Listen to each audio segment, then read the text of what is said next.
Hello, hello, hello. I want to welcome you all back to another edition of Thrive Magazine's Single Mom Spotlight. Today we are doing the May issue. It's all about a mother's love and what single moms are but mothers. And we should be full of love, hopefully. Like, please be full of love. But we are always highlighting thriving single moms who have a story to share, which all of us do. But today I would like to introduce you guys to, I'm going to go with the name that she has here, Coach L. Marie. So Coach L, why don't you introduce yourself, tell them a little bit about who you are and what you do, and then we'll get right into our conversation. Okay, thank you, Jennifer. Well, I am Coach LaKesha Marie, and I'm a certified life coach, newly certified, so I'm just embarking on the coaching journey of being a coach, coaching everyone. But I do have experience from years of being a part of a women's group that I founded. And with that, I was without even knowing that I was a mother of 3 wonderful children. Like, I love my kids to death, seriously. And I'm a teen mom. So my 2 are grown, and my last child, she's a junior in high school. So I'm about to get my life back. And in the process, a lot of the things that I put on hold, a lot of the detours that I took during life, I have now come to the place where I've cleared all that up. There were some things I needed to go back and take care of. And so I did my doubling back. And now at 40, I'm embracing the power of 40. I'm stepping into the power of 40. And I'm looking forward to get my life back. My last child is going to be grown in January 2018. Off to college. And it's going to be about me. That's a little bit new, because I've been a mom, and I've been parenting since I was 14 years old. So, parenting from 14 to 40, that's a lot. So that's who I am. Personal development, personal growth, that's my niche. That's what I want to be known for, because it allows me to touch on the whole person, mind, body, and spirit. I don't just get to focus on, this issue or that issue, but the whole person. And that's what I want to embody as a coach, is touching every part of the person and developing that and empowering them to grow and walk in their power. So, right. You hit on the number one thing that we always talk about at Sage Mentoring. And that's going back and dealing with the root causes and the things that have gotten us to where we are today. Because I know a lot of times we want to focus on the today. Like, focus on right now. What's happening right now? Okay, but there's a reason why you got here. And we can't really get to tomorrow until we deal with the reason and today, because they play into each other. So I like that you said that, and that's something you want to focus on. So before we get deep into the mother's love portion, I always ask, because it's the topic button conversation piece, right, that every single mom has. What is your co-parenting status situation like with your children and their father or fathers? Well, each of my children have their own father. And I don't have a co-parenting situation with any one of them, honestly. I've been a single mom. I don't really know the baby daddy thing. I don't really know that. I've been a single mom from day one. My baby girl, her dad, he is involved as he can be from jail. He's the only one that would have been my baby's father, or I would have had a co-parenting situation with, because he wanted her. And that's about really, I don't co-parent. I don't have anybody to answer to, things like that. But I do have a unique story, because my children and I were separated for some time over some discipline that I dealt down to my son.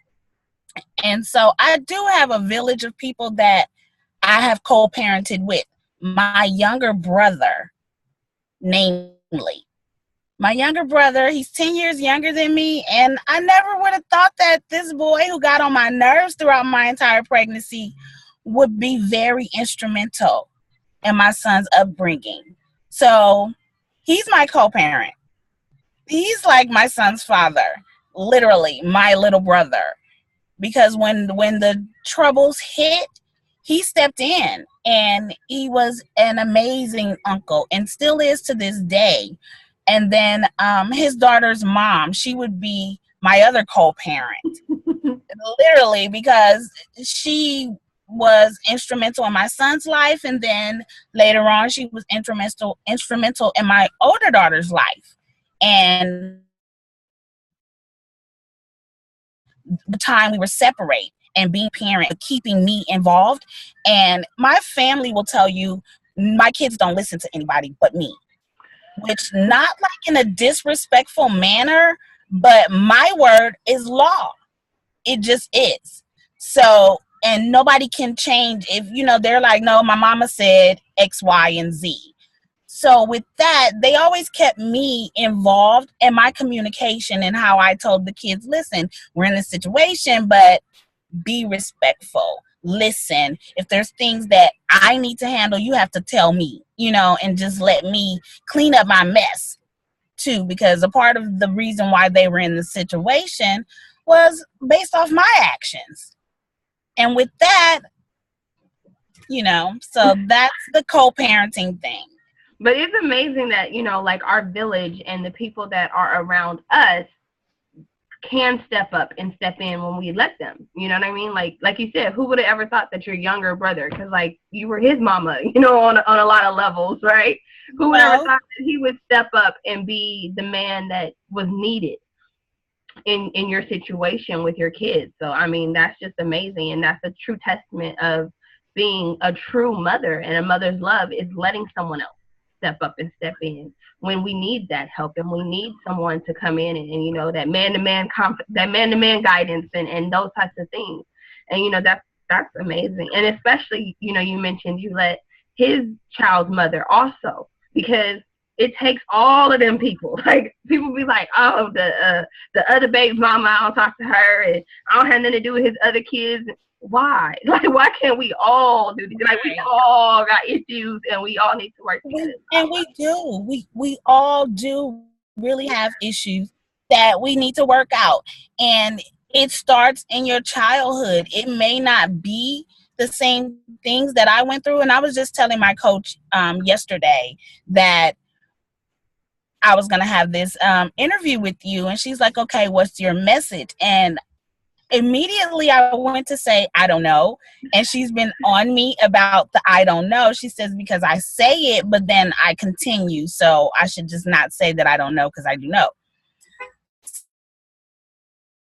So I was telling her that my message is hope and healing. And I think that is at the crux of everything that I am about, is hope and healing. To be a mom at 14, a mother of 2 at 15, and to go back and hold on to the promise that I made to myself that one day I'll get my high school diploma. And at 29, I did that. Did that, sold it up, and was so proud of myself. But imagine if I didn't have that hope, even to say, I'm going to go get my diploma. And I wanted to do it before my oldest was due to get his. And I did. But you know how you just, as a kid, you think about stuff that you want to be or things that you want to do. And if that's the only hope you have, then hold on to it. And a lot of times, because life situations beat us down, we let go of it, or it gets buried underneath the residue of all the other things that you went through, the growing pains. You know what I'm saying? So I want to, as a coach, excavate. Let's dig down. Let's clear out the debris. Let's go back. What was the promise that you made to yourself? What was the promise that God made to you? Grab a hold of it. Faith is the substance of things hoped for and the evidence of things not seen. it's a faith journey for me. It always has been, because with every trial and tribulation, all I had was my faith. Right. Definitely. So, and I just no, go ahead. Oh no, I was gonna say I somehow knew like I was destined for greatness. My greatness may not look like what the world's greatness looks like or how someone else may define it, but when you hear my story, when you think about, I was 14, 15 years old, a mother of 2. Like, I didn't know who I was. Right. They didn't know me at all. And now I have these people that I'm supposed to raise. It was just like, okay, yeah, it's been a journey. Okay, so let's go back to, and that's exactly where I was going to go back to what you just said last. Like, we know how you get pregnant. Like, we're all grown enough to know, right? But what Right. goes through your mind as a 14-year-old, and you've got to come home now and say, we're having this baby. Like, what was that like for you? Like, that moment or those moments? So you're from California. So are you familiar with the Watts Health Center on 103rd? I know where that is. Yeah, I left school, went to the clinic, took a test. So it took 3 days because they did a blood test or what have you. And then I'm at school taking a math test, and I'm like, I gotta go make this call. So they tell me that I'm pregnant, and I'm just like, oh my gosh. Yeah. My mom has already said, you come home pregnant, you say anything about pregnant, y'all get pregnant, I'm putting you out. So I don't know how and where, but the clinic had called my house, and I didn't know. So when I got home that day, my mom's like, Kesha, are you pregnant? And I'm like, no. Why would, like, no. And if I was, I wouldn't tell you. And she's like, why? I'm like, because you told me you were going to put me out. So why would I tell you that I'm pregnant? So she goes on to say, she wouldn't put it out, but this was her thing. So I just was like, okay, yeah, I'm pregnant. But I was terrified to tell my mom that I was pregnant. And then when she had to go tell my grandma, which is like big mama, I'm like, okay, what's about to happen now? And she asked me directly, do you want to keep the baby or you want to have an abortion? And my little bitty old self was like, I'm going to keep my baby. Child. I got to a point where I wished that my mother in that moment had said, okay, but let me tell you something. She said, okay, but she didn't say, let me tell you something.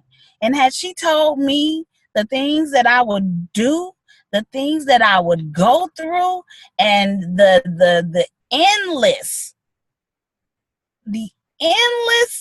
stress, strife, and heartache that comes with parenting when you aren't in a place that you can provide for them properly, when they have needs and you can't meet them, when you don't have a father there to help you, you know what I mean? And then you have life, all the other circumstances that were going on in your life to deal with.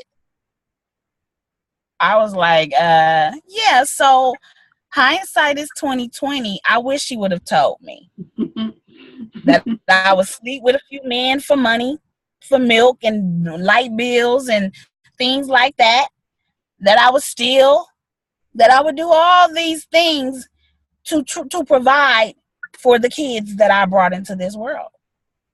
Because maybe I would have made another decision. However, I wouldn't trade my son because he's the first. I wouldn't trade him for nothing in the world. Right. Nothing in the world. Needed to go on, as hard as it may have been. So right. What happens when you come home and there's, okay, we're going to do it again? a year later? Now this one was crazy because I didn't even know. I just was like, really? I don't think I'm ready for this. I don't know if I want to do this. And at the time, my auntie had just been killed in a drive-by shooting. So my family is going through a lot of changes at that time. And I just told my mom this the other day, but my grandmother said to me, if you get rid of that baby, don't ever speak to me again. And that's my grandma. She's above my mom. She's everything. The sun rose and set on her because of her being the head of the family, you know? So for her to say that to me, I'm just like, okay. But I already got a baby. But there it was. It was, you're going to sleep in the bed you made. And so I had to sleep in the bed that I made. And that was not easy.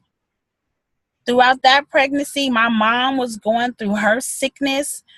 And it wasn't always pretty. It just wasn't always pretty. But that child of mine, she is headstrong. She is the one that can get under my skin on so many levels. And I don't know why, but to hear her cry literally just makes me mad. It just makes me mad. I can't tell you why, but I just get upset. I love her dearly. She's an amazing young woman. But yeah, that decision so soon after having a baby and being so young, it was very hard. It was very hard. Right. I can imagine. So here you are, 15 years old. You've got 2 kids now. You've got a son. You've got a daughter. At some point, you dropped out of school in this process. What did you do? Like, how did you survive? How long did you stay at home, or move on? Like, what did you do? Well, I did a lot. Um, I took care of my business, honestly.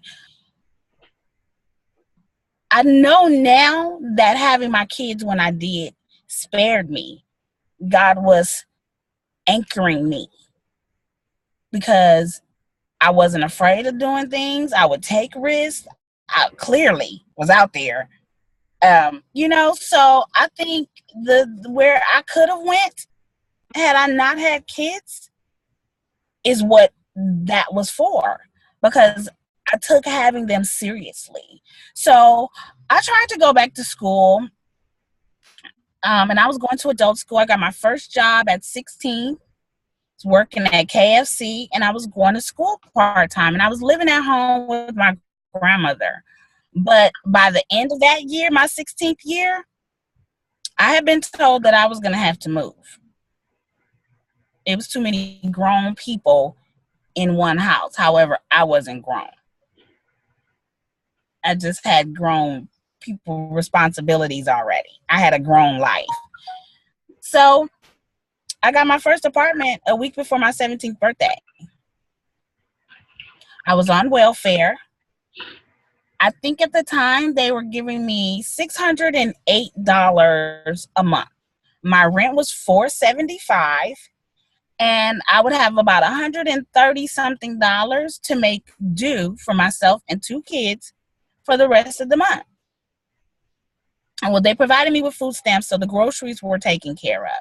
But I needed to buy toilet paper, soap, laundry soap, quarters for the laundry, and let's not talk about shoes, clothes, or diapers. So that's when I was doing strange things for some change sometimes. I picked up boosting. I would go in the stores and make sure that my kids had what they needed. I didn't do it all the time, but I did it. I had some familial support, but I was on my own. My mom was still in her sickness, and I didn't have no baby daddies. So I was just on my own.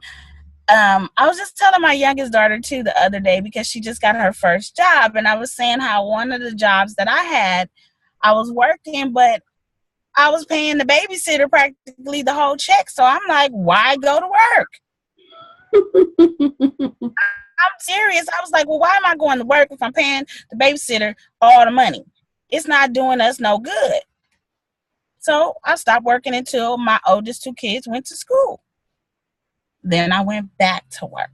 So I've always known, even though I've come from South Central Los Angeles, the ghetto, a mom with a sickness, my father wasn't around, and more than just my mom had sickness, my uncles, my aunties, everybody had some sickness.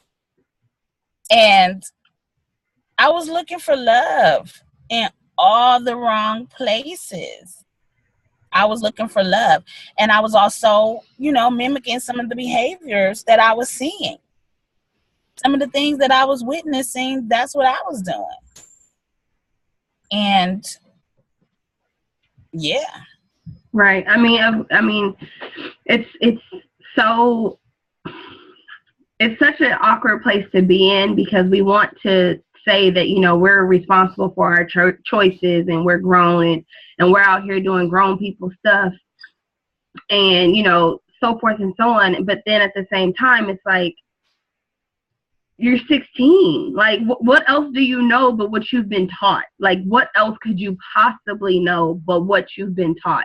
Like, even having sex at a young age, like, you were taught that on some level, that was what you were supposed to do, or that was okay, and your dad wasn't there. So you were kind of taught, like, you were shown, okay, well, you just do what you got to do, and you make things happen, and you chart the course by yourself, and you live the course by yourself, and just to imagine, like now you're a mother, and I've had, very similar types of situations happen in my life where my family kind of said, like, oh, okay, yeah, you go figure that out now, because we done, like, this ain't our responsibility no more.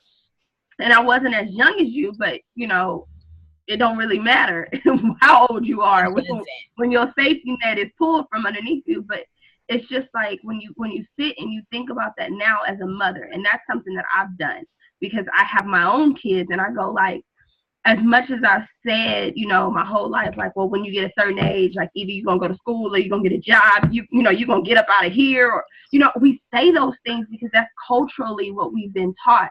But then I go, like, yeah, at 33, like, I could go back and live, like, if me and my mom could get along and live together, or if me and my, my family could live together and build, like, that sounds like a much better option. Like, like, why would you be out there struggling and putting yourself in a position where you, boosting for clothes, or having sex with men just to get the lights cut back on, or to keep them on, or exactly. Or diapers or whatever. And it's like, and then the cycle of the system, and it's like, you can't work, because if you work, you're giving all your money to the babysitter, and then they're going to cut you off if you make too much money. And it's like, you get stuck in this cycle, and this system that repeats. And there's so many women that we're surrounded by who are stuck in this cycle.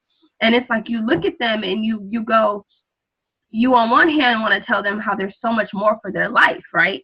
How they can become and do so much more. But then at the same time, you go, I was there though. And I don't know that I could have become and done so much more in that moment. I needed some real life, hold my hand and help me get out of this moment, because you get stuck in that moment. And I mean, I'm grateful that you're out of the moment. But like, no, what were you going to say? I said, we still feel like that now sometimes, where I need somebody to hold my hand and walk me through this, because this is tough. This hurts. And that's what coaching is now for, you know what I mean? Because it's not about going to therapy and just being diagnosed with something and labeled something else on top of everything else that we've been labeled throughout our lives. But it's actually, okay, no, this thing is blocking you. Let's work through this thing. Let's empower you to see and know that you can get through this and you can overcome this. Because just recently, I'm even now in transition, and I had to, as a coach, stop and think like, wait, you're behaving like you want somebody to come and grab your hand and walk you through this. And I'm like, but I kind of do feel like that, even though I have the tools. So we all need somebody sometimes, and especially when we don't know any better. Right, exactly. Right, exactly. And so, I know you said that you had that family support, right? A little bit of it, like they were there when you could, or were able to be. But what was the moment? What was the transition for you that took you from the 17-year-old who's living on your own with 2 kids, boosting, to where you are today? Like, what was that thing? To what? Say it one more time. I said, what was the thing that took you from the 17-year-old who's boosting and 2 kids on your own, just struggling to just survive, to where you are today? The loss of custody of my kids. At about 26, I want to say. I was in my mid-20s, and my son was in 6th grade. And this had to do with some discipline behind report cards and assignments and things that he wasn't sharing with me. And he went to school. He told him I beat him. He had some welts from the belt. They called the sister up and said, bring the other kids. And that turned my life upside down. Literally, upside down. I was on a fast track to destruction. I did so many things in pain. I lived for those kids. I love those kids. Yeah, I disciplined him. He needed to be disciplined. But never was I a child abuser. But that was the catalyst. Going through that situation, I had to walk away from my life for a while. And I spent 3 years in New Jersey. And that's where I really began my journey of healing. That's where I found God like never before. I had known him, but no, I had known of him, but I came to know him in that place. That's where I founded a women's group, and it was all about healing. It was all about worshiping God in spirit and in truth. And that changed me. That process changed me. I mean, and in that group of women, it was like I had to face some things about myself. I was so angry for a long time. I was really mean. I was a lot of things. And it took me to just humble myself under the hand of God and allow him to show me who he purposed for me to be. And it wasn't even like he showed me in a way where I knew what he was showing me while he was showing me, but he was shaping me. He was molding me. He was making me be who he had purposed for me to be. And then when the time came and somebody told me, like, you're a life coach. This is what you do. People are calling you. You're giving advice. You're listening to what situations are. You're strategizing with these people. You are a life coach. But I was doing it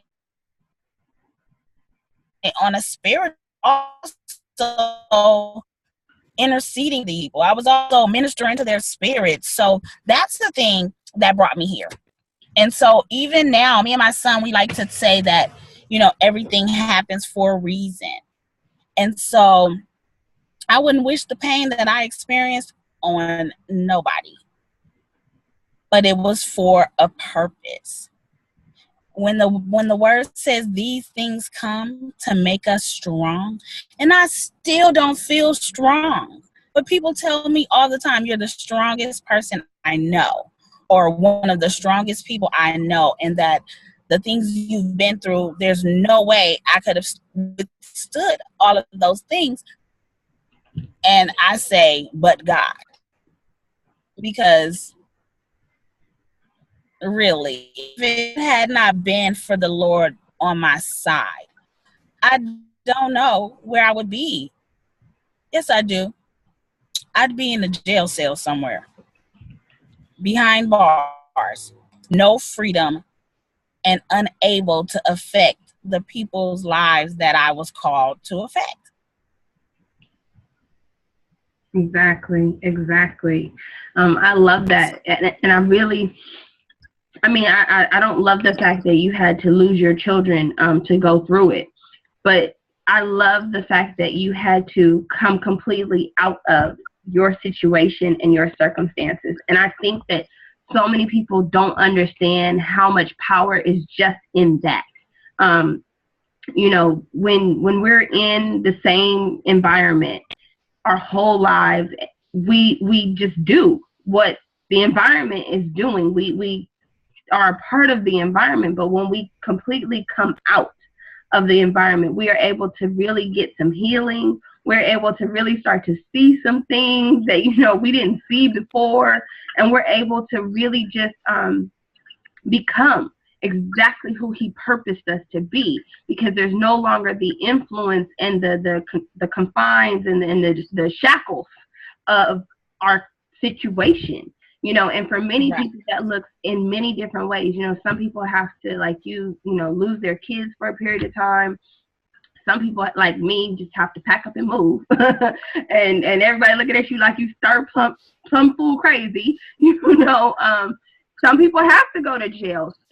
Some people, it happens differently for everybody, and I'm not giving anybody the one right way to do it, but I need people to understand just the mentality behind where you currently are, leaving the mess and leaving the situation. And I know a lot of times as mothers, there's this unwritten rule, unwritten thought process that if you leave your kids behind, or if you lose your children to the system, that you're like bad, and you're a bad mother. You don't care. You don't love your kids. You're not there you're just bad. Like there's this unwritten thing that you're just bad.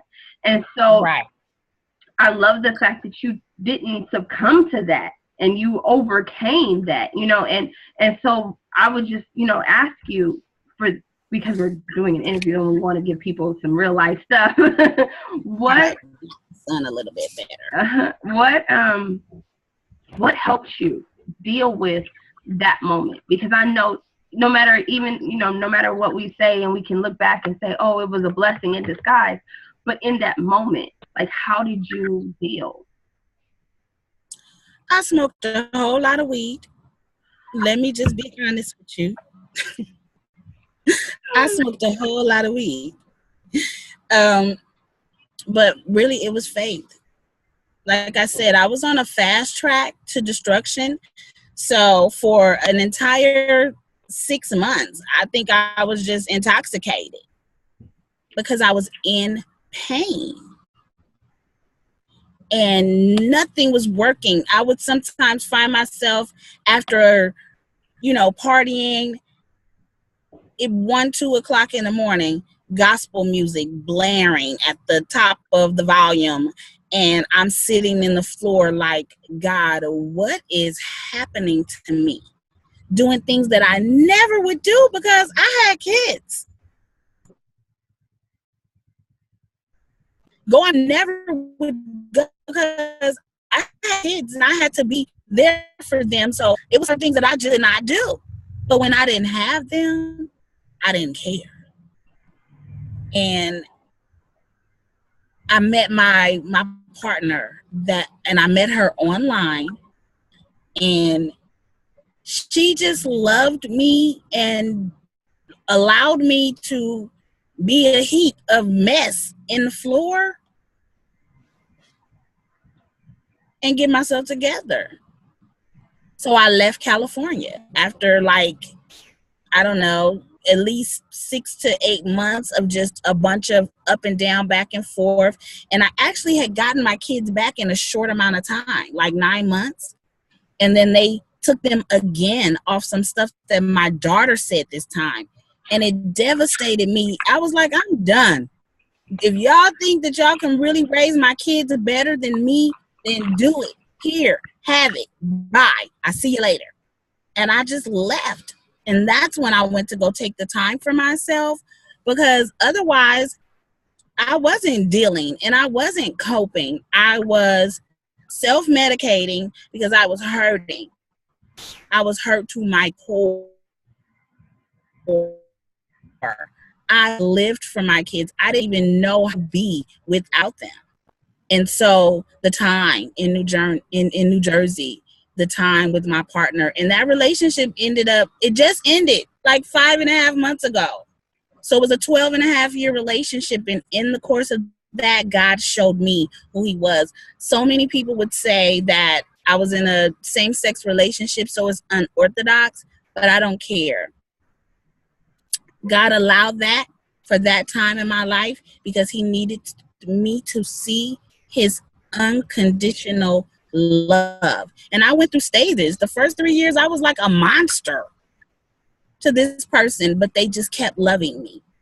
And I kept praying and I kept listening, and then God was doing it in his way as well.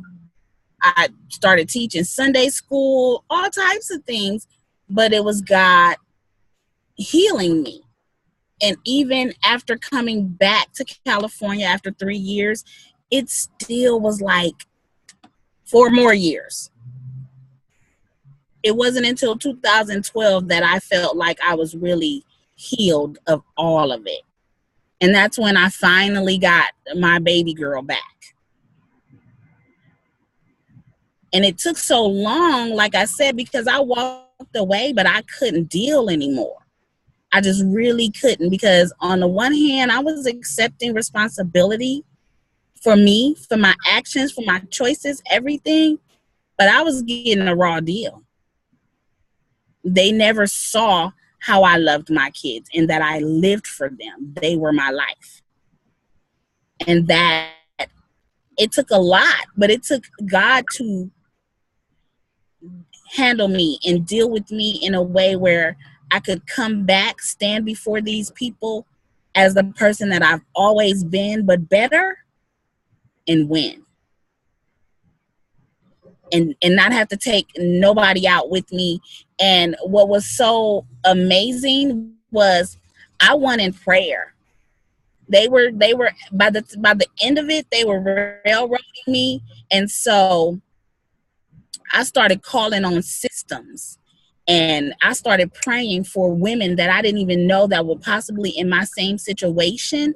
I took the focus off of myself and started thinking about everybody else that was going through it. I was praying like, God, for those that do deserve a second chance with their children, for those that made those mistakes and didn't mean to, like, move on all of our behalf.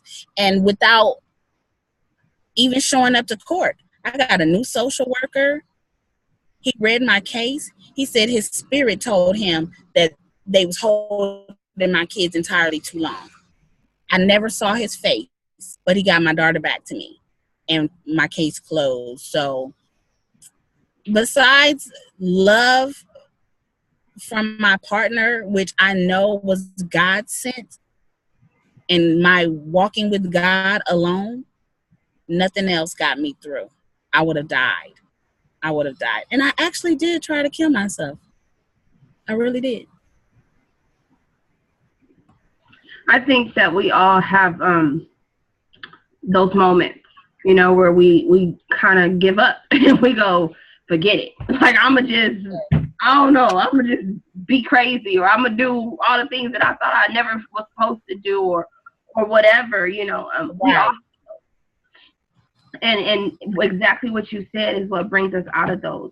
Someone else loving us enough in our mess and not giving up on us in our mess and not saying, oh, you tripping. Yeah, I Mm-hmm. came part of that trip. Holler at me when you finish, and someone else just wrapping their arms around us and saying, I'm going to love you through this. I'm going to love you until you get it. And it doesn't, I'm not saying that everybody needs to go out and get in a relationship, because sometimes a relationship is definitely the wrong thing to get into. Right. But having someone stand with you and love you through it, which, like you said before, it could be a coach, can be a mentor, can be somebody who's lived that life, just somebody who's going to love you through it and show you God's love, show you what love really means and love really is, and show, and of course, that's all orchestrated by God, but we have to be open to it. Right. There's so many of us that get in our mess and get in our moment, and we don't want to hear or see nothing. I don't care what you coming with. Like, I don't want it. And so we have to be open to You're the love right. that is being shown to us. And so I totally agree with that. And, and it's just so amazing what you just said about how you stopped trying to fight your fight, and you took the fight off of you, and you were like, okay, I'm going to start helping some other folks. I'm going to start praying for other people. I'm going to start, giving of myself to others, because that is when the fight gets won. A lot of people don't understand that the power in that is when, the Bible talks about don't worry, right? Everybody tells you, don't worry, don't worry, don't worry. But how do you not worry when you're focused on you and you're focused on what's going on with you? Well, when you start to focus on someone else, or you start to just care about someone else's struggles and needs, even if they're like yours or different from yours, whatever it is, stop worrying, and things can start changing and maneuvering and happening that you couldn't have orchestrated with all the worry in the world that you got. Like, you know what I'm saying? Like you said, like you didn't even go to court and say, can I get a new social worker? Which might have been all you needed long time ago. But you didn't even have that process to do that.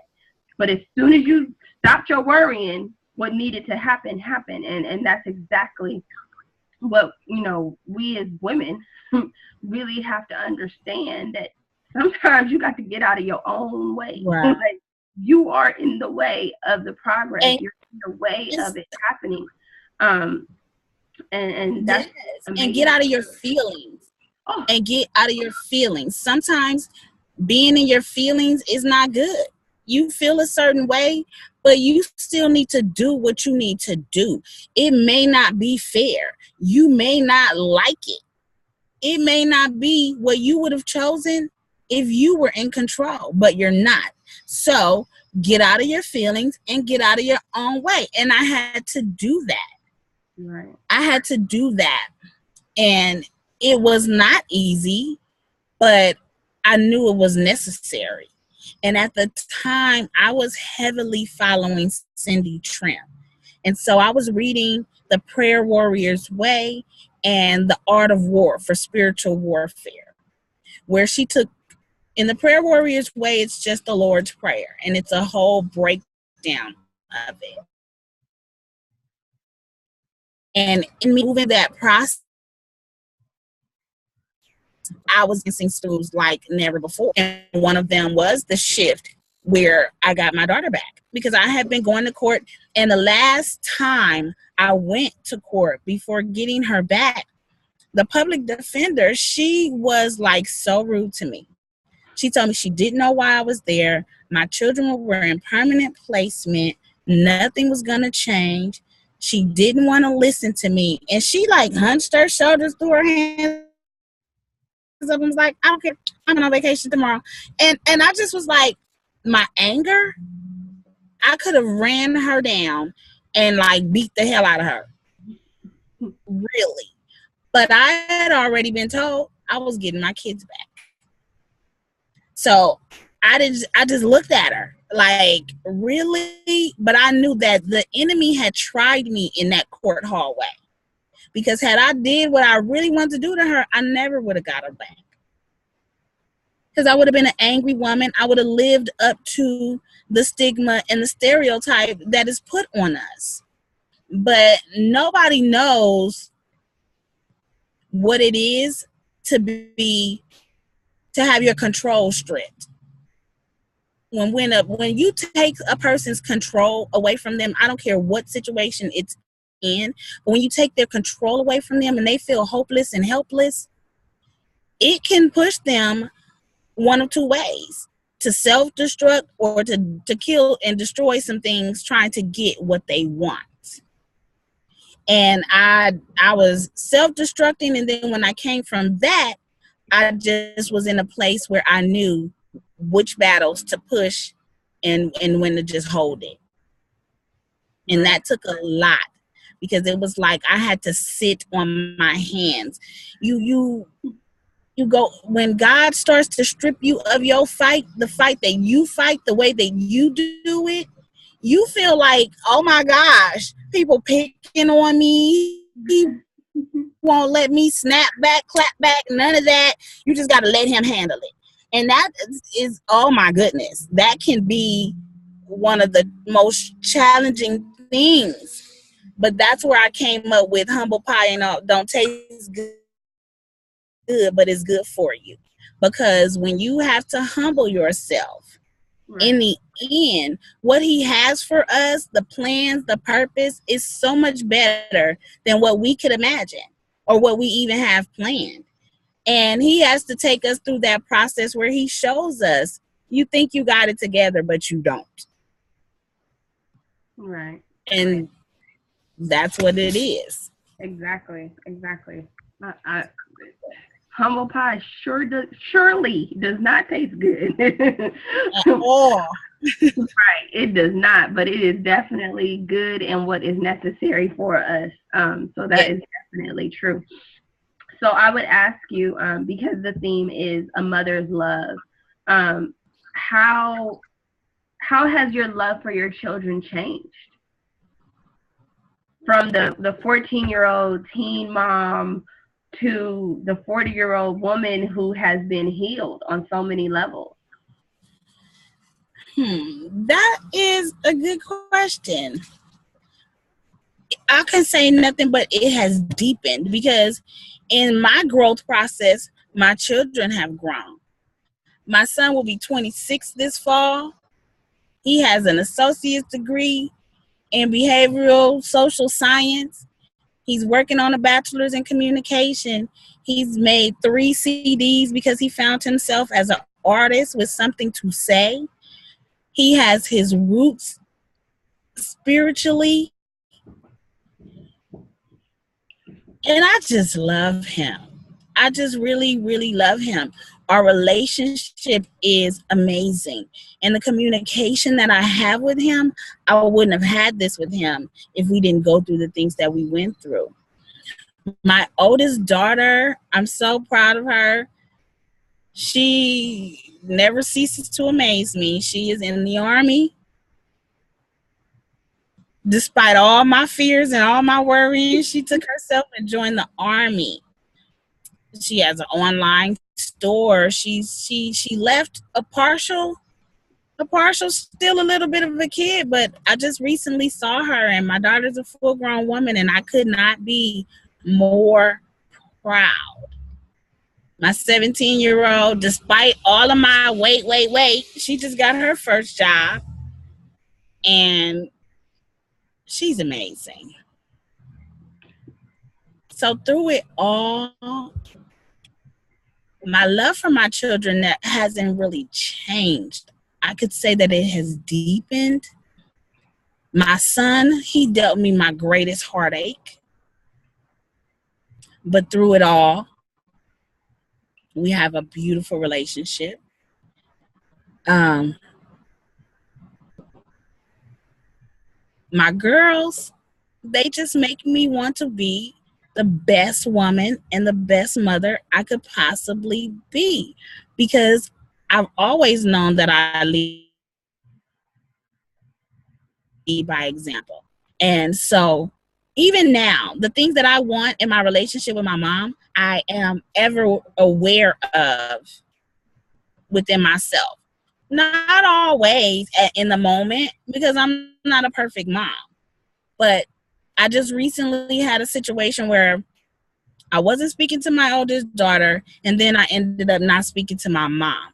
And I had nothing but time and opportunity to look at the generational curse and the domino effect. And so for everything that I expect of my mom, I'm conscious of it and trying to give it to my kids. So through it all, my love for them is just deepened. It's just deeper and wider. And Right. Right. Definitely, definitely, definitely. Well, I have truly enjoyed our conversation and our talk, and really getting to know you better, and, having the opportunity to really dive deep into your love story for your children and what you've overcome and how you've overcome it. But before we end this, I want to just definitely ask you my number one question that I ask everyone that I come into contact with. It is my trademark, so to speak. And that is, what is your sage? What is your number one piece of wisdom that you would give to another single mom going through what you've been through, or about to go through what you've been through? My number one piece of advice to any woman having any type of struggles or strife or going through any challenges with their children and parenting, one, I would say seek out a parenting class, because it really works. It's not about making you feel dumb, bad, or anything like that as a mom. It really works. And so for any woman having any type of struggles or strife or going through any challenges with their children and parenting, one, I would say Uh-oh. Let's see. All right, so technology got in the way a Can little you bit. hear Let me? you finish giving your sage. I cannot hear you at all. My system is Mm-mm. for you and your children. There is no set motto.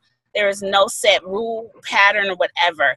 I would always say to my sister, look at the canvas of you and your mom, and then create your own. Create your own canvas, because it's no set thing. What works for me and my kids may not work for you and your kids, but I can try to give you a basic principle to go off of, and then just do what works for you. And communicate. Communicate. I don't care if they don't like it. My kids tell me I talk too much. Talk to them. Share your feelings with them. Tell them your story when it's appropriate. Let them know you. It took for me to really get to know my mom, to understand her pain, her struggle, and then our relationship started to get better. So that's my sage. Exactly. I cannot hear you at all, Jennifer, but it was a pleasure. I see your smile, so I'm so happy to have done this with you. We will chat in a moment, and just we should do this again. It was a pleasure. Bye, Sagers. Thank you for having me. Yes, exactly. So just to end it up, I want to thank you all for listening and being a part of the May Single Mom Spotlight for Thrive Magazine. You can definitely read the recap of the interview and see beautiful pictures of Coach Marie and her babies in the magazine. So make sure you subscribe to the magazine, read the magazine, share the magazine, and this video. And until next time. Now I can't wait to see the recording so I can hear what you're saying. And baby powder freshness. Mwah.